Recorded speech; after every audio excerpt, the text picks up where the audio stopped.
গল্পের সওদাগর চ্যানেলে আপনাদের সবাইকে স্বাগত। আজকে আমরা শুনব বুদ্ধদেব গুহের লেখা উপন্যাস খেলা যখন, পর্ব 2। তখন আমার এমন একটা বয়স যে সে বয়সের প্রত্যেকের বাবা তার আদরের ছেলের মধ্যে একজন প্রতিপক্ষের অস্পষ্ট আভাস পান, এবং প্রত্যেক মা তার অনাগত পুত্রবধূর অনেকখানে কাল্পনিক দোষ সম্বন্ধে মনের মধ্যে কল্পনার কুণ্ডলী পাকান। ঠিক সেই সময়, সেই অমোঘ মুহূর্তে অ্যাকাউন্টেন্সির অঙ্ক ও সেই রুবির দুল পরা মেয়েটি আমার ব্যক্তিগত শান্ত ঘটনাবিহীন জীবনে এক সাংঘাতিক স্লাইকলন তুলল। তারা সাই সাই রব আমাকে ভয়ে ছিটিয়ে দিল। বাবার কাছ থেকে নিচে নেমে এসে দেখি অর্ঘ্য এসে বসে আছে। অর্ঘ্যকে দেখেই অ্যাকাউন্টেন্সির বই তাকে তুলে রেখে বললাম, গান শোনাও। অর্ঘ্য জর্জার কাছে গান শিখত। দিন কয় আগে সুনন্দা পট্টনায়ক ও নাজাকাত আলী, সালামত আলী আমাদের বাড়িতে গান গিয়েছিলেন। অর্ঘ্য শুনতে এসেছিল। সে সম্বন্ধে ও কথা তুলতেই বললাম, কথা পরে হবে, আগে গান শোনাও। অর্ঘ্য গাইল, সখী আধারে একেলা ঘরে মন মানে না। তারপর একে একে অনেক গান গাইল। অর্ঘ্যের গলায় গাওয়া গান আমার তখনকার প্রিয় গান ছিল। এই সকালবেলার বাদল আধারে আজ বনের বিনায় কি সুর বাধারে। রাত প্রায় 9টা নাগাদ অর্ঘ্য উঠলে আমি খেতে এলাম উপরে। বাবা খাওয়ার টেবিলে আমার উল্টো দিকে বসেছিলেন। রোজ বাবা একই চেয়ারে বসতেন। বাবা বললেন, রাজা, তোমার গান বাজনা থিয়েটার একটু বেশি হচ্ছে না? এরকম করলে পাশ করতে পারবে না, কিন্তু মনে থাকে যেন। তারপরে বললেন, গানের স্কুলটা ছেড়ে দিতে পারো না আপাতত? আমি মুখ নিচু করে রইলাম, জবাব দিলাম না। বাবা বললেন, ভেবে দেখো, এখন বড় হয়েছ, নিজের ভালো নিজে না বুঝলে আর কে বুঝবে? বাবার কথার মধ্যেও সত্য ছিল। হয়তো সত্যি বাড়াবাড়ি করেছি আমি, কিন্তু বাবাকে কি করে বোঝাবো যে দোষটা গানের স্কুলের বা বাইরের কোনো কিছু নয়, দোষটা আমার ভেতরের। বাবা যা বলেন তা স্বভাবতই আমার ভালোর জন্য, কিন্তু ভালো হওয়া বোধ হয় আমার কপালে নেই। গুরুজনেরা ভালো হওয়া বলতে যা বোঝেন তার ছিটে ফোটাও নেই আমার মধ্যে। তাছাড়া গানের স্কুলে এই মুহূর্তে ছাড়া যায় না। এখন স্কুল ছাড়লে তো তাকে দেখতে পাবো না, সে তো হারিয়ে যাবে বরাবরের মতো। এত বড় কলকাতায় এত লোকের ভিড়ে কোথায় আমি খুঁজে পাবো সেই এক রত্তি বেনি ঝোলানো মিষ্টি গলার মেয়েটিকে? এত কথা বাবাকে বলা যায় না। আমি চুপ করে খেতে বসলাম। খাওয়া দাওয়ার পর ভাবলাম পড়াশোনায় বসি, কিন্তু আজ আর মন বসছে না। অর্ঘ্যর গান, বাবার কথা, এসব মিলে সমস্ত গোলমাল হয়ে যাচ্ছে। প্রায় রোজে এরকম কিছু না কিছু হতো। এমনকি কোনো চাক্ষুষ কারণ না থাকলেও গোলমাল হতো। ঘরের আলো নিভিয়ে জানালার কাছে এসে বসলাম চেয়ার টেনে। বাইরে জ্যোৎস্না ফুটফুট করছে। নিম গাছের কাকেরা ভুল করে ভোর হয়েছে ভেবে কাকা কাকা করে ডেকে উঠছে। জ্যোৎস্নার একটা লম্বা ফালি জানালা দিয়ে এসে ঘরের মধ্যে বিছানার উপর পড়েছে। পথ দিয়ে সেই বেহালাওয়ালা ছড়ের টানে টানে পরজ বসন্তের রেশ উড়িয়ে দিয়ে জ্যোৎস্না ভরা আকাশের বুকে ছড়িয়ে দিয়ে যাচ্ছে। বেহালার সুরটা কাঁপতে কাঁপতে বুকের মধ্যে সযতনে তুলে রাখা কোনো জল তরঙ্গের তরঙ্গ কাঁপাতে কাঁপাতে এক সময় মুছে গেল। এলোমেলো হাওয়ার ঘরেও বাইরে গাছগাছালিতে পিছলে পড়া চাঁদের আলোর নিচে ছায়াগুলো নাচানাচি করছিল। নানা রকম ফুলের গন্ধ আসছিল লনের পাশের বাগান থেকে। আমার হঠাৎ সমু কাকার কথা মনে পড়ে গেল। পুরনো বাড়িতে সপ্তাহে 2 দিন করে আসতেন শামু কাকা, আমাকে গান শেখাতে, তার দিলরুবা কাঁধে ঝুলিয়ে। সে বাড়ির পশ্চিম ঘরের জানালার পাশে বসে দিলরুবা বাজিয়ে শামু কাকা এমন এমন রাতে পরজ বসন্ত অথবা কানারায় বসানো কোনো গান গাইতেন, ওর কাছে আমার গান শেখার চেয়ে গান শোনার আগ্রহটা বেশি ছিল। ওর কুচকুচে কালো চোখে, কাটা কাটা মুখে আর কাঁচা পাকা চুলে কি যেন একটা উদাসী যোগীর ভাব ছিল। গলাটা ছিল ভাঙা ভাঙা, কিন্তু বড় দরদ ভরা। এমনই এক রাতে শামু কাকা আমাকে আজিয়ে গন্ধ বিধুর সমীরণে গানটা তুলিয়েছিলেন। আমি তানপুরা ছেড়ে তুলেছিলাম। আজনি দিলরুবা বাজিয়ে গাইলে মনে পড়ে, খুব মনে পড়ে। সেই সব দিনের কথা মনে পড়লে ভীষণ ভালো লাগে, কিন্তু পরক্ষণে বড় কষ্ট হয়। আর কখনো তো সেসব দিন ফিরে আসবে না। সুরেলা গান শুনলে আমার গায়ের সব লোম খাড়া হয়ে যায়। নাভির কাছটা আনন্দের ব্যথায় পিনপিন করে। স্বরের উদারা মুদারা তারা, সুরের আলাপ তান বিস্তার, এসব মিলিয়ে আমায় কোথায় যেন ভাসিয়ে নিয়ে যায়। তখন পায়ের তলায় মাটি পায় না। মনে হয় এই সুরের স্রোতে, এই ভালো লাগার অবশ করা আনন্দে যে জাহান্নামে গিয়ে পৌঁছবে। নাইবা হলাম এই জীবনে সাকসেসফুল, নাইবা চললাম মার্সিডিজ গাড়ি। এই আমি আমার সুস্থ দেহ, জানালার পাশের এই লতানো বোগেনভেলিয়া, একটা আধপড়া সিগারেট, মাথার মধ্যে ঝুমঝুম করে বাজা একজনের ভাবনা, আর এই একান্ত করে পাওয়া এলোমেলো বওয়া একটা চাঁদের রাত। এই নিয়েই একটা চমৎকার বেঁচে থাকা, একটা অভাবনীয় জীবন। তোমরা যাকে বড় হওয়া বলো, তেমন হতে আমার স্বাদ নেই, আমার প্রয়োজন নেই। বিশ্বাস করো, কেজো পৃথিবীর সমস্ত সাকসেসফুল লোকেরা বাবা, তোমরা সকলে বিশ্বাস করো, আমার সত্যই প্রয়োজন নেই। সেদিন হঠাৎ দেখা হয়ে গেল তার সঙ্গে। গড়িয়াহাটের মোড়ে আমি সবে বাস থেকে নেমেছি অফিস ফেরত। হঠাৎ একটা দোতলা বাসের উপরতলায় জানালার ধারে বসা তার মুখের এক ঝলক দেখতে পেলাম। হু হু করে আলো জ্বলা বাসটা চলে গেল। হু হু করে আমার বুক চলে গেল। সেই মুহূর্তে আমার মন এক ভাষাহীন আনন্দ ও বেদনায় ভরে গেল। অনেকক্ষণ আমি ওখানে চুপ করে দাঁড়িয়ে থাকলাম। তারপর বাড়ির দিকে হেঁটে আসতে লাগলাম। বেশ শান্তিতে ছিলাম এ কদিন। এমনকি আজ সকালেও বেশ কয়েকটা ব্যালেন্স শিট মিলিয়েও ফেলেছিলাম। ভেবেছিলাম আমার মধ্যের শীতের দিনের সাপের মতো ঘুমিয়ে থাকা কেজো লোকটার সমস্ত লক্ষণ ও গুণাগুণ ধীরে ধীরে পরিস্ফুট হচ্ছে। কিন্তু অকস্মাৎ দুর্ঘটনায় আবার সব গোলমেল হয়ে গেল। তার কদিন পরে সকালবেলা হঠাৎ রেডিও খুলেই চমকে উঠলাম। কে যেন গাইছে, মরি গো মরি আমার বাঁশিতে ডেকেছে কে। এই গলা আমার ভীষণ চেনা। প্রশ্বাস নেবার শব্দ, উচ্চারণ সবকিছু আমার কানে গেঁথেছিল। গান শুনে আমার গায়ে কাঁটা দিয়ে উঠল।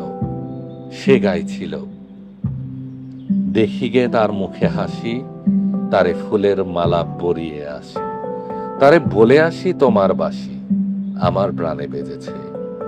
আমার সমস্ত মন উহু উহু করে উঠলে। আমার জন্য কেউ যে কখনো এমন করে গাইতে পারে তা কখনো আমার মনে হয়নি। আমার মন কেবলই বলতে লাগলো, আমার যেমন করে তাকে ভালো লেগেছে তারও নিশ্চয়ই আমাকে তেমন করেই ভালো লেগেছে। এ ভাবনা, এ বিশ্বাসের কোনো প্রমাণ নেই, কিন্তু আমার মন বারে বারে বলতে লাগলো যে আমিও তার মতো করেই তাকে বলে আসি, তোমার বাঁশি আমার প্রাণে বেজেছে। সে গান শুনতেই বুঝলাম যে আমার গায়িকা আজকাল রেডিওতে গাইছে। কেন জানি না, ওর গান সে প্রথম দিন শোনার পর থেকেই আমার মনে হতো, মন বলতো একদিন ও খুব বড় গায়িকা হবে। অল্প বয়সের পাখির চিকন গলার স্বর সরে গিয়ে যখন ভরা যুবতীর গলায় ঝর্ণাতলায় কলস ভরার গভীরতা লাগবে গলায়, তখন সে সম্পূর্ণ হবে।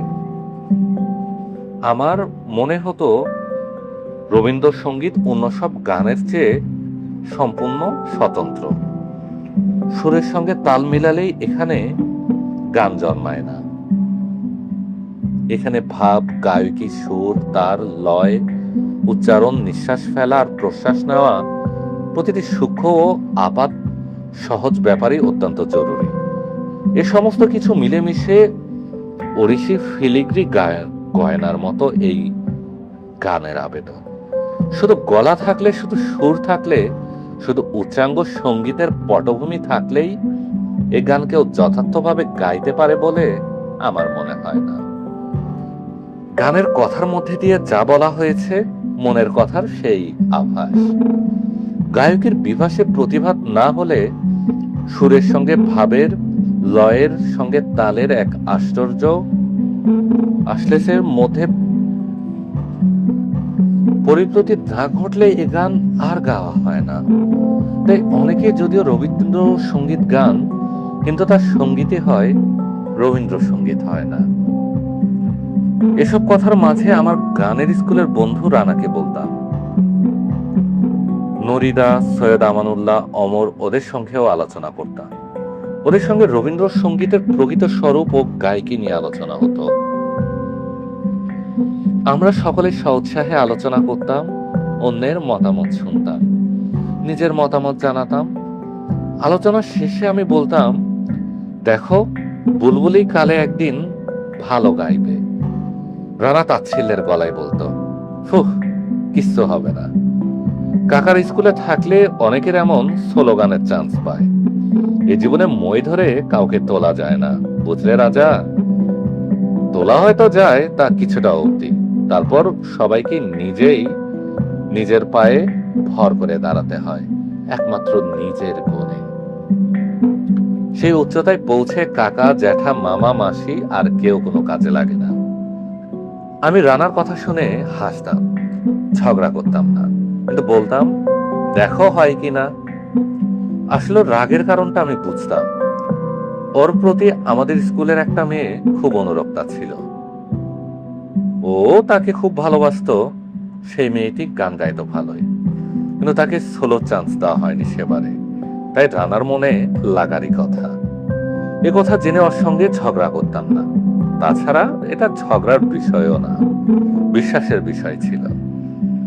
আমি ঠিক কি রানাই ঠিক তা প্রমাণিত হবে আজ থেকে 10-15 বছর পর। এখন এই মুহূর্তে আমার কল্পনার মানুষী এবং রানার জলযন্ত্র গার্লফ্রেন্ড দুজনেই গাইয়ে জীবনের চৌকাঠে দাঁড়িয়ে আছে। তাদের দুজনকেই প্রমাণ করতে হবে নিজের নিজের গুণ তাদের নিজের নিজের জীবনে ও যৌবনে। এদিকে থিয়েটারের রিহার্সেল পুরোদমে আরম্ভ হয়ে গেছে। আমরা এবার রবীন্দ্রনাথের 3 সঙ্গীর একটা গল্প রবিবার নিউ এম্পায়ারে মঞ্চস্থ করব। নাট্যরূপ দিয়েছেন শ্রীমতী শান্তিনী নাগ। শান্তিনিধি প্রায়ই রিহার্সেলে আসতেন। খুব সুন্দর করে সাজতে জানতেন শান্তিনিধি। এখন অনেকেই সাজতে শিখেছেন, কিন্তু তখন রুচি ব্যাপারটা নিতান্ত ব্যক্তিগত ছিল। রুচিটা আজকের মতো স্ট্যান্ডার্ডাইজ হয়ে যায়নি। তখন যারা সাজতে জানতেন তারা বেশি ছিলেন না সংখ্যায়। উনি ঘরের কোনায় বসে মহড়া দেখতেন। বৌদি বিভা চরিত্রে অভিনয় করেছিলেন। রবিবারে বিভা চরিত্রে বৌদিকে অভিনয় করতে হতো না। ওর চরিত্রে রবীন্দ্রনাথের বিভা এমনিতেই আরোপিত হয়েছিল। মহড়ায় আরো আসতেন সলই সেনগুপ্ত, প্রায় রোজই। উস্কো খুস্কো রুক্ষ চুল, চশমা চোখে অপলক আমাদের দিকে চেয়ে থাকতেন। দেখতেন কে কেমন অভিনয় করি, দেখতেন আর অনর্গল সিগারেট খেতেন। মহড়া ব্যাপারটা যখন বেশ একঘেয়ে হয়ে আসে, এমন সময় হঠাৎ আবিষ্কার করলাম যে রবিবারের নাট্যরূপে একটা কলেজের ফাংশনের ব্যাপার আছে। তাতে চন্দ্রিকা নাচবে এবং বুলবুলি গান গাইবে। ওরাও মহড়ায় আসতে আরম্ভ করলো মাঝে মাঝে। গানটা ছিল বাহার রাগাশ্রিত, আজি কমল মুকুল দল খুলিল, দুলিল রে দুলিল। মানস সরস রং পুলুকে, পলকে পলকে ঢেউ তুলিল। যেদিন ওরা প্রথম মহড়াতে, সেদিন থেকে মহড়ার আকর্ষণ আমার কাছে অনেক বেড়ে গেল।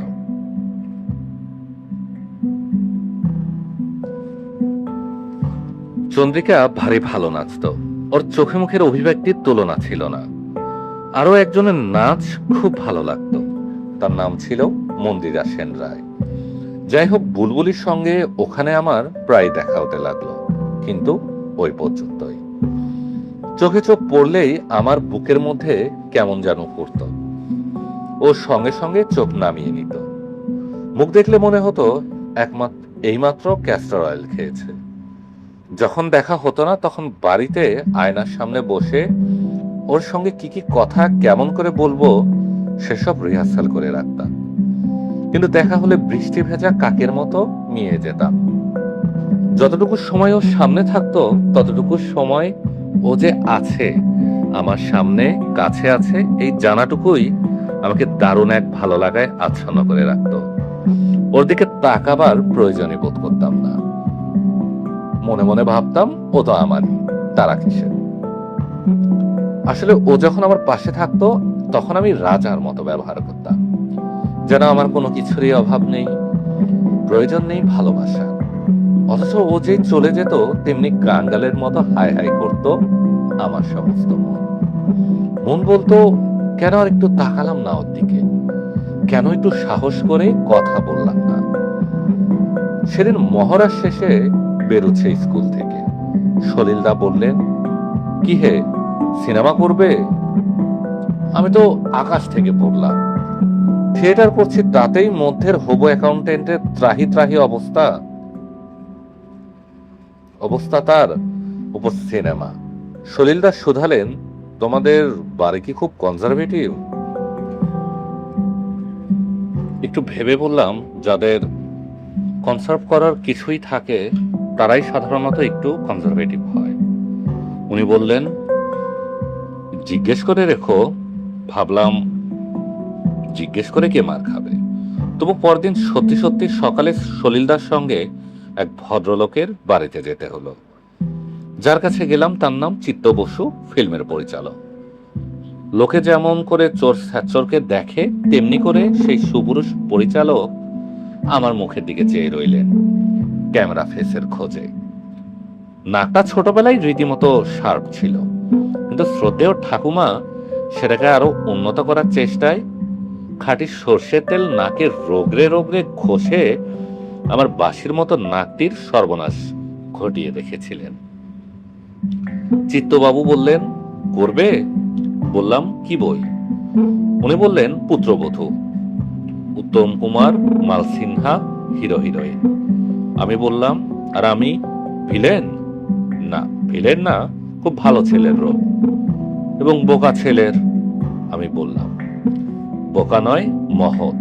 উনি বললেন, আমাকে বাড়িতে জিজ্ঞেস করতে বলা হলো, কিন্তু বলা বাহুল্য সে সাহস আমার ছিল না। আগে পরীক্ষার আগে থিয়েটার করছি, তারপর সিনেমা। অবশ্য আমাকে চিত্তবাবুর পছন্দ হয়েছিল কিনা এবং আমার চিত্তবাবুকে পছন্দ হয়েছিল কিনা তা আমরা কেউ কাউকে স্পষ্ট করে জানাইনি। যে কারণে হোক, আমার সিনেমা করা হলো না। উত্তম কুমার জানলেনও না যে সেদিন তার কত বড় ফাড়া কেটে গেল। দেখতে দেখতে থিয়েটারের দিন এসে গেল। নিউ এম্পায়ার জিন্স গ্রিন রুমে আয়নার সামনে বসেছিলাম। মেকআপ ম্যান মেকআপ দিচ্ছিল। আমার আশেপাশে অন্য সব অভিনেতারাই বসে মেকআপ নিচ্ছিলেন। এই গ্রিন রুম ব্যাপারটা আমার দারুণ লাগে। এক মুহূর্ত আগে ছিলাম একজন, পর মুহূর্তে হয়ে গেলাম অন্যজন। মেকআপ নেবার পর আয়নায় নিজের ছবি দেখে নিজেকেই চমকে উঠতে হয়। বলতে ইচ্ছা করে, আয়নার আমি কে? এই যে, ভালো আছেন? আপনাকে বেশ ভালোই দেখাচ্ছে। মেয়েদের মেকআপ রুম থেকে বৌদি বেরোলেন।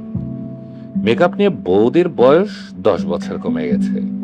চশমা খোলা, তীক্ষ্ণ নাক, বড় বড় বুদ্ধি ভরা চোখ। বৌদিকে যে কি মিষ্টি লাগছে। দেখি বৌদির পাশেই সে, মানে সেই গাইয়ে একটা লালের উপর কালো কাজের মুর্শিদাবাদী সিল্ক শাড়ি পরেছে। সেও একটু সেজে গুজে নিয়েছে। গানে তো গাইবে, তার আবার অত সাজ কিসে।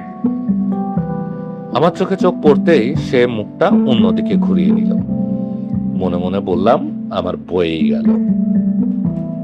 এতদিন মহড়া দিয়েছিলাম ঠিকই ছিল, কিন্তু আসল সময় স্টেজে ঢুকতেই মাথা ঘুরে গেল।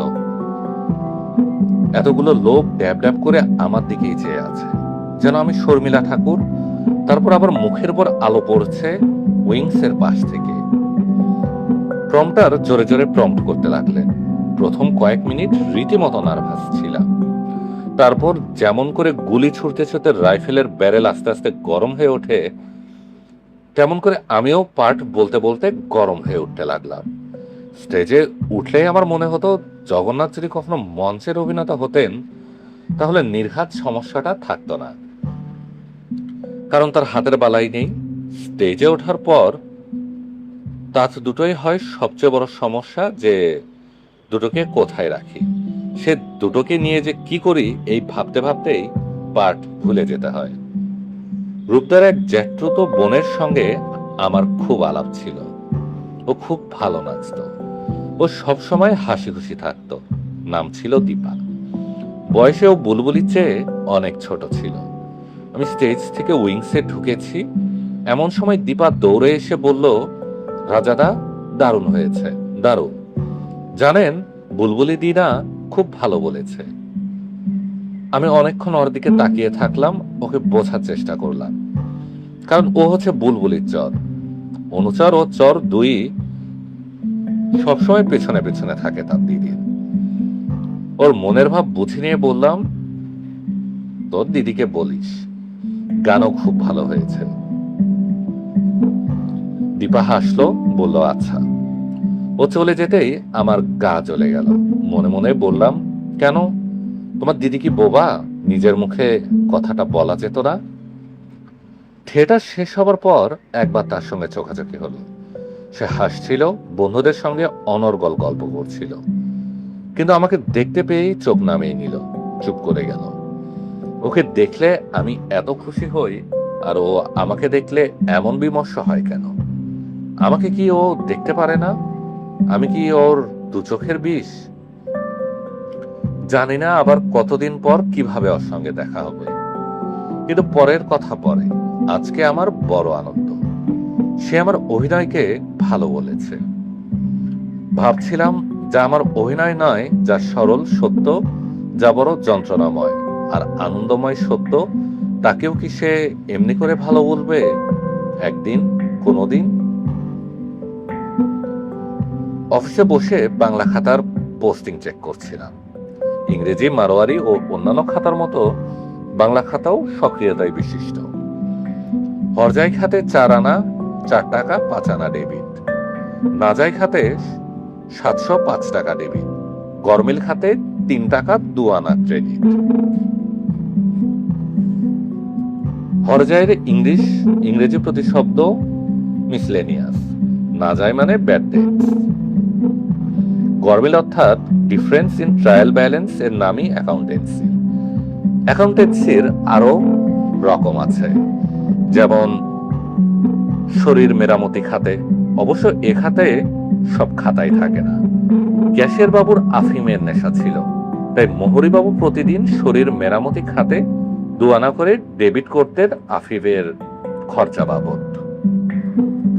মাঝে এক ফিল্ম ডিস্ট্রিবিউটর কোম্পানির খাতা অডিট করতে যাচ্ছিলাম রোজ। দেখতে দেখতে এসে পড়লাম ফিল্মের ডিরেক্টরের নামে 3 পয়সা ডেবিটে। 3 পয়সা ডেবিটের গভীর তাৎপর্য বুঝতে না পারে অ্যাকাউন্টেন্টকে শুধাতেই তিনি বললেন, ফিল্ম ডিরেক্টর আমাদের অফিসে এসে ভুলে ছাতাটা ফেলে গিয়েছিলেন। বেয়ারা দিয়ে ছাতাটা তাকে পৌঁছে দেওয়া হয়েছিল, তাই বেয়ারা 2nd ক্লাস টার্ম ভাড়া 3 পয়সা তার নামে ডিবেট করা হয়েছে। সেদিন থেকে ফিল্ম লাইনের উপর আমার অভক্তি। অফিসে বসে পোস্টিং করি সবুজ পেন্সিল দিয়ে। রাস্তার ওপাশের গ্রামোফোন রেকর্ডের দোকানে রেকর্ড বাজে, মনটা পাগল পাগল করে। মনের মধ্যে কি যেন একটা অসুখ। খেতে ভালো লাগে না, বসতে ভালো লাগে না, কাজ করতেও ভালো লাগে না, পড়াশোনা করতে তো নয়, কিছুই ভালো লাগে না। শুধুই মাঝে মাঝে বড় বড় দীর্ঘশ্বাস পড়ে। অডিট নোটসের পাতায় কোনো গানের স্বরলিপি তুলি, স্কেচ আঁকি। বাবার অফিস না হলে অনেকদিন আগেই আমার চাকরি যেত। পথে ঘাটে, ট্রামে, বাসে, বিয়ে বাড়িতে কোথায় কোনো মেয়ের দিকে তাকাতে ইচ্ছে করে না। পৃথিবীর তাবৎ হেলেন ক্লিওপেট্রারা একটা বিরক্ত মুখের অল্প বয়সী মেয়ের কাছে নস্যাৎ হয়ে যায়। অফিসে যাওয়া আসার পথে জানালায় বসে শুধু তারই কথা ভাবি, অন্য কোনো কথা মনে করতে পারি না। সেদিন অফিস ফেরত বিজুদার বাড়ির দিকে যাচ্ছিলাম। রাস্তাটা পেরোবো এমন সময় একটা কালো অস্টিন গাড়ি প্রায় আমাকে চাপা দিয়ে ফেলেছিল। যিনি চালাচ্ছিলেন সে হোৎকা মতো ভদ্রলোক জোরে ব্রেক করে কষে মুখ বার করে দাঁত মুখ খিচিয়ে বললেন, কি ব্যাপার ছোকরা, লক করছো নাকি? রাগে আমার সারা শরীর চলে উঠল, কিন্তু কিছু বলার আগেই গাড়িটা চলে গেল। হ্যাঁ, সেন্টিমেন্টের বড়ি। বিজুদার বাড়িতে গিয়ে দেখলাম বিজুদা নেই, বৌদি আছে। বৌদি বললেন, কি হে সেন্টিমেন্টের বড়ি, বসো চা খাও। চা আসার আগেই প্রীতিদা এলেন। প্রীতিদা বিয়ের নিমন্ত্রণ করতে। সেবারে বিয়ে ঠিক হলো ভোরে। বাসন্ত উৎসবে আমরা সকলেই শান্তিনিকেতনে গিয়েছিলাম। খুব মজা হয়েছিল সেবারে। সকলে মিলে বিজুদার বাড়ি উঠেছিলাম পূর্বপল্লীতে। যখনই শান্তিনিকেতনে যেতাম তখন কোনো উৎসব থাকলে মোহরদি স্নেহ পরবশে আমাদের ডেকে ডেকে বৈতালিকে নিতেন। বৈতালিকে গান গাইতে আমার কোনোদিন ভয় করত না, কারণ আমার স্বরের গলা অতজনের গলার মধ্যে চাপা পড়েই যেত। ওইসব সমাবেশে কিছু কিছু ভালো গলার গায়ক গায়িকা থাকেই লিড করার জন্য। তাদের গলায় আলাদা করে শোনা যায়। অন্য সকালের গলা কোপায়ের পানের জলের মম একসঙ্গে খুঁড়ো বালি পাথরে মিশে যায়। সেবারে আলো দত্ত নাচলেন, দোলে প্রেমের দোলন চাপা হৃদয় আকাশে। ভীষণ ভিড় ছিল। আমরা ভিড়ের মধ্যে উকিঝুঁকি মেরে নাচ ও যিনি নাচলেন তাকে দেখলাম। প্রীতিদা অত্যন্ত মনোযোগ সহকারে নট নরণচরণ নট কিচ্ছু হয়ে তন্ময় হয়ে নাচ দেখছিলেন। নাচ শেষ হবার পরেই শুনলাম প্রীতিদার সাথে আলোদির বিয়ে হচ্ছে। মোহরদি ম্যাচমেকার। মোহরদির স্নেহ ছায় থাকলে আমারও কোনো একদিন এরকম চাঁদের আলোয় শালফুলের গন্ধে ভরা সমুহূর্তে সদ্গতি হতে পারে মনে করে মোহরদির সঙ্গ ছাড়তাম না। বৌদি বললেন, মোহরদির গানের লক্ষ লক্ষ অ্যাডমায়ারের মধ্যে আমি একজন মাত্র ছিলাম, কিন্তু আমার একমাত্র অ্যাডমায়ারার ছিলেন মোহরদি। মানে আমার নন, আমার চিঠি। কাউকে চিঠি লিখে আমি আজ অবধি এত প্রশংসা কারো কাছে পাইনি। মোহরদিকে বলতাম সার্টিফিকেটটা পাঠিয়ে রাখবো। মোহরদি আসছেন শুনে বললাম, বাহ, খুব মজা হবে। কিন্তু আমার কথা শেষ হবার আগেই মজা শেষ হয়ে গেল। দেখলাম সে এসে ঘরে ঢুকলো। একটা অফ হোয়াইট রঙা শাড়ির সঙ্গে ম্যাচ করা অফ হোয়াইট জামা, কপালে বড় টিপ, মুখে অ্যাজ ইউজুয়াল আমার দর্শন মাত্র পৃথিবীর সব রাগ, সব বিরক্তি। বৌদি বললেন, আয় বস। আমি ভিতরে ভিতরে ঘেমে উঠলাম। ও যদি আমার সামনে সত্যি বসে পড়ে তাহলে তো কথা বলতেই হবে, কিন্তু কি কথা বলবো? কিন্তু সেও দেখলাম ইকুয়ালি আপসেট। সেটান ভিতরে চলে গেল পর্দা ঠেলে। উঠলে বলল, আসছি। বৌদি বললেন, বুলবুলি এখানেই বস না। সে বলল, আমার মাথা ধরেছে। ভাবলাম মাথা ধরলে কেউ সেজে গুজে বেড়াতে বের হয়। আমি লক্ষ্য করলাম যে ও রীতিমতো তোতলা। তোতলা তো ভালো গান গায় কি করে? সে এলো না। কিন্তু আমি বিলক্ষণ বুঝতে পারলাম বসবার ঘরের পর্দার আড়ালে সে আছে এবং আমি কি বলি না বলি শুনছে। প্রীতিদার তাড়া ছিল, অনেক জায়গায় নেমন্তন্ন করতে যেতে হবে, তাই প্রীতিদা উঠলেন। আমি চা খাবো বলেছি বলেই বসে থাকতে হলো। ভেবেছিলাম তার কাকির বাড়ি এসেছি, চাটা সে নিজ হাতে ভদ্রতা করে আনবে, কিন্তু না, চা নিয়ে এলো ক্ষান্তমণি বাড়ির ঝি। কোনো রকমের চাটা খেয়ে বললাম, চলি বৌদি, আরেকদিন আসবো। বৌদি বললেন, এসো। সেদিন বৌদির বাড়ি থেকে বেরিয়ে আমি মনে মনে প্রতিজ্ঞা করলাম যে আমার আগে পরীক্ষাটা পাশ করতেই হবে। পরীক্ষা পাশ না করলে, নিজের পায়ে নিজে না দাঁড়ালে এ ব্যাপারে কিছুতেই সিদ্ধান্ত নেওয়া যাচ্ছে না। আপনারা শুনছিলেন বুদ্ধদেব গুহের লেখা উপন্যাস খেলা যখন, পর্ব 2।